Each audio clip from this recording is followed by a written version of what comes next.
tous, bienvenue dans cette nouvelle interview de studio JM Productions et Konata Nekoyama, dont vous pouvez retrouver cette interview en version écrite. Aujourd'hui, on est avec Brune Moulin, l'actrice principale du film La plus belle pour aller danser de Victoria Beddos. Bonjour, je m'appelle Brune Moulin, j'ai 15 ans et je suis l'actrice de Marie-Luce Pison dans La plus belle pour aller danser, le premier film de Victoria Beddos. Ici, c'est une pension de famille. C'est mieux là, hein? Oui. Ça, c'est un bon chien, ça. Où j'essaie de créer un esprit de famille. Papa, faut qu'on y aille. Hein? On va où? Mais c'est sa rentrée. Ah, vous êtes le nouveau? Émile Durand? Oui, c'est ça. Ah, mais vous non plus, je vous connais pas. Vous vous appelez comment? Marie-Luce Bison. Marie-Sus. Pourquoi on m'aime pas? Je fais une soirée de rentrée chez moi. Ça dit de venir? Ah, et c'est déguisé. Et je vais pas m'incruster, c'est la honte. Mais au contraire, c'est la classe. Enlève-moi ça tout de suite. En plus, je l'ai trouvé ton déguisement. C'est quoi? Mon costume du jeune marié. Ah, pardon, mec. Il est sexy. Ça va? Émile? Léo. Léo. Papa, je peux aller à la fête foraine samedi? Ah bah non! On devait tous aller à l'aquabike. Pourquoi? Elle est punie? Je me rapprochais d'Émile en Léo.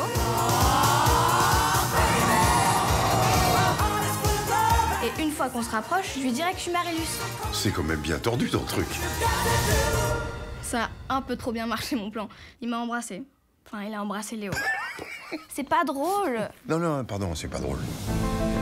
Pour s'être rapprochés, on s'est rapprochés. Oh putain. Tu arrêtes avec Léo et on prend une vie normale. Et moi? Tu t'intéresses à moi? Ça fait 10 ans que maman est morte et on vit comme si de rien n'était. Elle me manque, tu comprends? Arrête. Parce qu'elle aurait compris. Moi, j'ai jamais voulu qu'elle devienne un garçon. Est-ce que vous voulez qu'elle devienne une femme?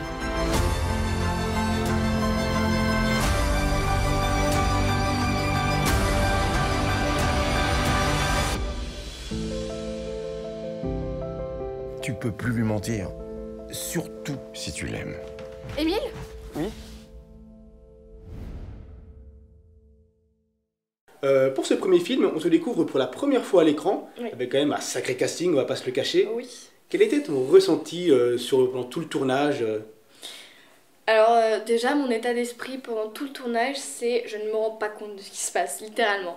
C'est-à-dire qu'à partir du moment où j'ai compris que j'allais être prise, jusqu'à maintenant, là, tout de suite, là, en ce moment, je ne me rends pas compte. Donc que ce soit que j'ai tourné avec Pierre Richard, l'un des plus grands acteurs du cinéma français, ou Philippe Catherine, l'un des plus grands artistes de France, ça ne percute pas dans mon cerveau.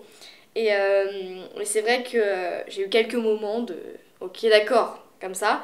Et surtout quand ma mère a appris que j'allais jouer la fille de Philippe Catherine. C'est une grande fan de Philippe Catherine, je pense la plus grande de l'Île-de-France. Et donc elle a sauté au plafond, littéralement. Et c'est là où j'ai fait « Ah, d'accord, super, bah, je suis très heureuse de l'apprendre ». Ensuite, je l'ai rencontré et j'ai tout de suite compris qu'en fait, c'était un homme parmi tant d'autres. Mais c'est vrai qu'il a cette aura et ce monde très féerique, très poétique, qui n'appartient qu'à lui. Et j'ai eu la chance, pour mon premier film, de travailler avec lui, qui est un humain très bienveillant et qui met tout de suite à l'aise. Et Pierre Richard, d'un autre côté, c'est un enfant. C'est un enfant, il a le sens du rythme absolu. Il peut te refaire 800 fois la même scène avec les mêmes gestes au même moment.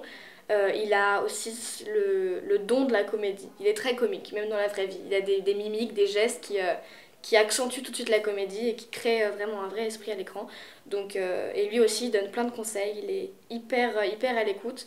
Et je commence à devenir dingue de me dire que genre, ils font partie de ma vie, quoi. C'est fou. Donc une première expérience absolument énorme. Exactement, clairement. exactement. Et un jour, je vais me le prendre dans la face, bientôt. Mais je sais pas quand ça va arriver. Et dis-toi que c'est que la première expérience. Et bah j'espère que c'est que la première, hein, et pas la dernière. Quelle a été la difficulté d'interpréter un personnage comme Marie-Luce / Léo pendant le tournage, justement? Je pense que la difficulté la plus concrète, la première, c'était la voix en Léo. Parce que c'est facile d'exagérer le comportement corporel et les mouvements d'un garçon, ou même la déambulation et tout. Mais c'est vrai que la voix, c'est plus compliqué pour moi, de la garder sur le long terme. Et en même temps, il y a cette subtilité de... il faut ensuite la perdre, parce que c'est quand même Marilus qui est en Léo. Donc elle n'a pas les codes, c'est une jeune fille. Et donc ça, puis Philippe Catherine, il m'a donné des petits conseils, comme c'est un chanteur, il m'a donné des conseils pour garder la voix grave. Il a dit de partir de très aigu et de tomber dans les graves d'un coup. Et ça, c'est... ça, tu le fais 10 fois et ensuite tu gardes une voix grave, enfin une base de voix grave. Donc ça m'a beaucoup aidé. Et ensuite, la difficulté première en général, c'était d'incarner le personnage qui est très ambigu en fait. Le fait que ce soit une jeune fille qui se déguise en garçon et pas un garçon, et en même temps garder la crédibilité auprès des jeunes qui doivent penser au premier degré que c'est un garçon. Donc ça, c'est vrai que c'est complexe.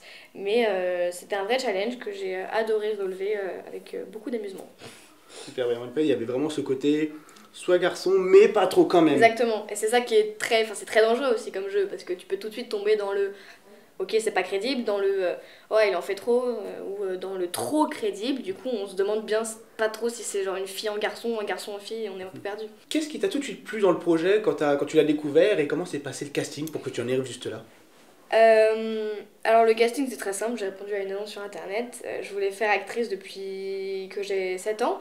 Donc je savais que c'est ça qu'il fallait faire, donc j'ai commencé. Et donc le premier casting sur lequel je suis tombée, La plus belle pour être dansée, je l'ai fait. Et, enfin, je suis tombée dessus grâce à ma mère et tout, mais je l'ai fait et j'ai adoré.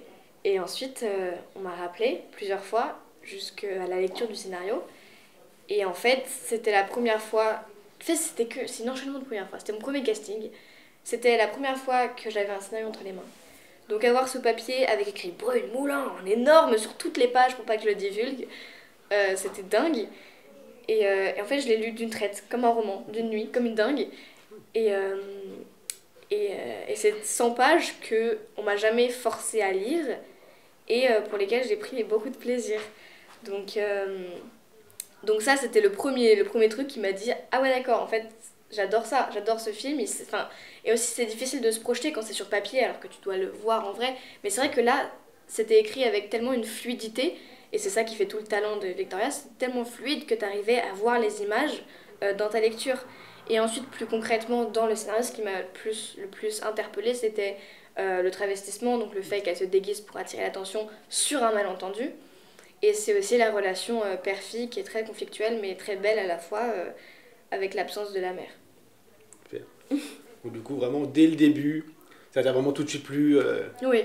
C'est génial. Ouais, dès le début. Après, j'avais déjà rencontré Victoria avant, il me semble. Donc j'ai déjà tombé amoureuse de l'humain en lui-même et de sa personnalité, de son talent, de sa passion. Et donc je sais pas si ça joue, mais c'est vrai que je reconnaissais bien le personnage de Victoria dans le scénario, même si j'avais rencontré Victoria il y a une semaine, quoi. Donc tout de suite, il y a vraiment un lien qui s'est créé entre toi et Victoria. Ah oui. Vraiment. Ah oui, clairement. C'est génial. Ouais, clairement, c'était d'abord ma réalisatrice, mon employeuse, puis c'est devenu ma mère, puis ma meilleure amie, puis ma sœur, et en fait, elle aussi c'est son premier film, donc on a fait nos premiers pas ensemble, et c'était hyper rassurant de voir que elle non plus dans la technique du métier, dans le chef-op, les techniciens et tout, elle y connaissait pas grand chose, et moi j'y connaissais rien, donc parfois le chef-op il disait des trucs, on savait pas ce que c'était, on se regardait en mode mais qu'est-ce qu'il raconte? Qu'est-ce qui nous arrive? Et donc je suis très reconnaissante d'être tombée sur une telle femme qui a une énergie de fou. Elle aussi c'est un peu une enfant en fait, mais on a plein de choses en commun et je pense que ça n'arrive pas souvent d'avoir ce coup de foudre professionnel et dans la vie même en général. Et surtout pour un premier film en plus. Et voilà. C'est vrai que j'ai eu beaucoup de chance qu'elle me dégoûte pas du métier. Comme j'avais beaucoup d'appréhension, beaucoup de préjugés, d'idées faites d'idées reçues sur le métier d'acteur, et je pouvais très vite être déçue. Je pourrais très vite me dire ah bah en fait c'est pas fifou, en fait je vais pas refaire ça. Et elle non, elle m'a donné encore plus envie de continuer. Et ça je lui en suis très reconnaissante. Du coup avec le film, tu es en début de carrière concrètement. J'espère. Et qu'est-ce qui te plairait de faire par la suite? Toujours rester dans le cinéma ou alors t'étendre au théâtre, encore au doublage ou des genres de films que tu préférerais faire quelles sont tes envies en ce moment? Moi, je suis ouverte à tout. À partir du moment où je joue, ça me plaît. Déjà, je pars de ce principe. Ensuite, j'espère que ça va continuer, parce que acteur, c'est un métier très aléatoire. Et ensuite, j'ai la motivation nécessaire, je prendrai le temps qu'il faut, mais j'ai surtout la chance d'avoir cette possibilité de faire des choix. C'est-à-dire que j'ai pas à payer un loyer encore, j'ai pas ce genre de restrictions qui m'obligent à, par exemple, faire une pub pour un shampoing pour pouvoir vivre. Donc c'est vrai que j'ai le droit de faire des choix et de prendre le temps. Donc là, je vais attendre la sortie, mais moi, j'ai toujours voulu jouer un méchant. Donc voilà, je pose ça là, vous faites ce que vous voulez avec. Mais je sais pas pourquoi. J'ai toujours voulu, même depuis toute petite, genre, ça m'intrigue pourquoi, même dans les jeux avec tes amis, dans la cour de récré, tu te dis, ah oui, on joue la princesse et moi je suis la princesse et toi tu seras la méchante. Et je comprends pas pourquoi les gens ils veulent pas jouer la sorcière. Je comprenais pas, je trouvais ça hyper méchant pour la sorcière. Et j'avais de l'empathie pour cette sorcière qui voulait pas être jouée. Donc voilà, j'ai toujours rêvé de jouer une grande méchante, machiavélique. Et sinon, le genre de film, je suis vraiment ouverte à tout. Les films d'horreur aussi, ça me plairait bien. Oh, je m'oriente vers des trucs assez dark là. Non, Le théâtre, le théâtre, j'en fais depuis que donc, j'ai 8 ans, mais c'est du théâtre amateur, donc des improvisations, de la vraie comédie. Maintenant, j'en fais avec mon lycée, donc c'est déjà plus scolaire, plus classique. On fait du Molière, du Brecht. Et moi, j'adorerais pouvoir entrer au conservatoire, faire de la comédie française, mais c'est vrai que c'est des grands rêves auxquels il faut y croire, il faut travailler, mais qui te pousseront à d'autres choses peut-être. Parce que si tu as un but, tu vas tout faire pour arriver à ce but, mais peut-être que ce but, il va t'emmener vers quelque chose de différent qui va te convaincre d'autant plus. C'est ça. Vous retenez qu'elle est intéressée pour du film d'horreur. Voilà, on pose ça là. Voilà, exactement. Mais c'est vrai que quand on fait des méchants, il y a tout de suite ce côté un peu plus libre, c'est vrai que de pouvoir s'éclater, s'exprimer et aller même dans l'absurde de temps en temps. C'est quelque chose qui te plaît, l'absurde, un petit peu, dans le jeu? Bah ouais, c'est vrai que jouer, c'est s'amuser, c'est littéralement dans le mot. Quand tu joues, tu t'amuses, jouer la comédie, jouer le drame, jouer la peur, jouer le froid, jouer le chaud. Tu t'amuses et c'est ça qui fait la beauté du métier d'acteur, je trouve, c'est être quelqu'un que tu n'es pas du tout, dans le sens de t'amuser. Et moi, j'ai toujours aimé faire quelqu'un que je ne suis pas, surtout dans le sens... Et j'ai fait ça à l'extrême, c'est-à-dire que quand j'étais petite, j'ai créé des personnages contraires à moi-même, c'est-à-dire que des hommes. Donc je jouais que des hommes, et je sais pas trop ce que ça veut dire sur moi-même, mais c'est vrai que l'absurdité dans le jeu, il fait partie de nos vies, il fait partie de notre quotidien, et surtout quand tu es acteur, on te demande des choses, on te met des contraintes, on te met des restrictions, mais avec ces contraintes, tu crées ta propre liberté. Et c'est plus on t'enferme dans une petite case où on te donne des trucs, tu vas faire ça, en mettant ça, plus tu vas trouver ta liberté. C'est le paradoxe du métier d'acteur.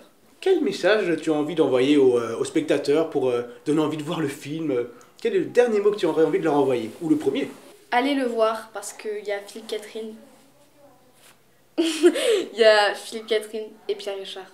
Et ça, c'est un tellement beau combo, vous avez même pas idée. C'est comme quand vous mélangez, attendez, je vais trouver, de la brioche grillée, Philippe Catherine, et du Nutella. Ça fait un combo magnifique, très bon en bouche, qui crée un plaisir total. Et ça, c'est Philippe Catherine et Pierre Richard. Oh, enfin, Albert, mais pas dans la chambre. Avec ma fille, en plus. Vous voulez organiser une séance de spiritisme, c'est ça? Et dormir tête bêche? Ça, l'ambiance? Et Zou, dans ta chambre, toi. Laissez-la aller à la soirée de Chloé.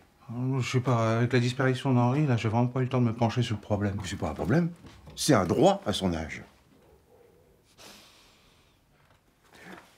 Si vous dites oui, je mets et débarrasse la table tous les jours pendant une semaine.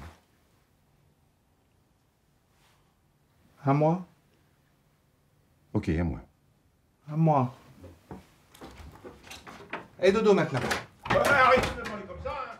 J'ai 80 ans, moi. Mais plus sérieusement, c'est un film très solaire, à l'image de la réalisatrice, qui rejoint toutes les personnes de la famille. Donc c'est un film intergénérationnel que tu peux aller voir avec ton fils, ton père, ta mère, ton grand-père. Et ça, c'est assez rare dans les films. Et n'importe quel âge tu as, tu peux t'identifier à n'importe quel personnage, à n'importe quelle situation. Donc, allez voir le film. Comme ça.